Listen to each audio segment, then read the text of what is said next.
सर्वशक्तिमान पिता धन्यवाद करते हैं आज के सुंदर बाइबल अध्ययन के लिए।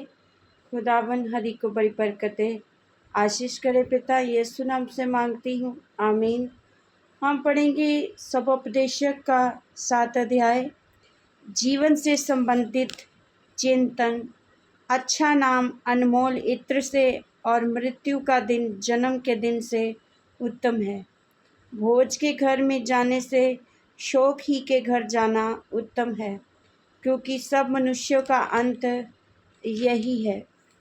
और जो जीवित है वह मन लगाकर इस पर सोचेगा। हंसी से खेद उत्तम है, क्योंकि मुंह पर के शोक से मन सुधरता है। बुद्धिमानों का मन शोक करने वालों के घर की ओर लगा रहता है, परंतु मूर्खों का मन आनंद करने वालों के घर लगा रहता है। मूर्खों के गीत सुनने से बुद्धिमान की घुड़की सुनना उत्तम है, क्योंकि मूर्ख की हंसी हांडी के नीचे जलते हुए कांटों की चरचराहट के समान होती है, और ये भी व्यर्थ है। निश्चय अंधेर से बुद्धिमान बावला हो जाता है, और घूस से बुद्धि नष्ट होती है।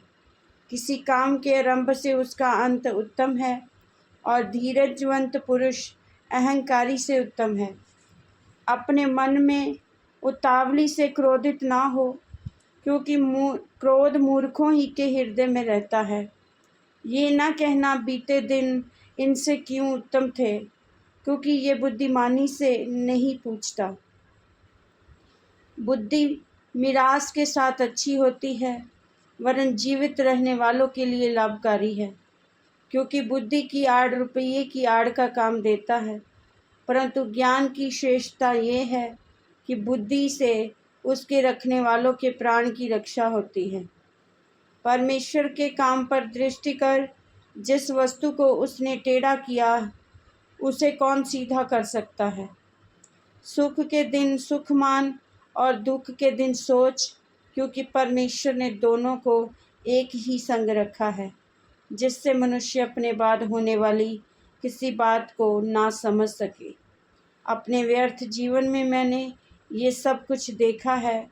कोई धर्मी अपने धर्म का काम करते हुए नष्ट हो जाता है, और दुष्ट बुराई करते हुए दीर्घायु होता है। अपने को बहुत धर्मी ना बना, और ना अपने को अधिक बुद्धिमान बना। तू क्यों अपने ही नाश का कारण हो। अत्यंत दुष्ट भी ना बन, और ना मूर्ख हो। तू क्यों अपने समय से पहले मरे।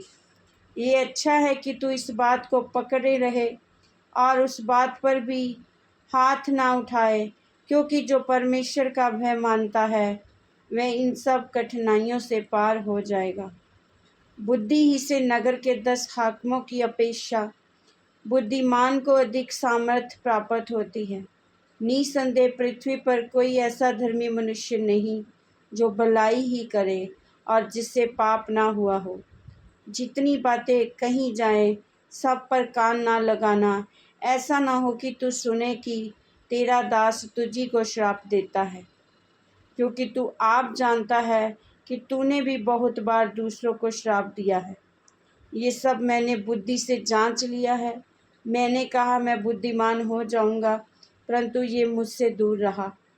वह जो दूर और अत्यंत गहरा है, उसका भेद कौन पा सकता है।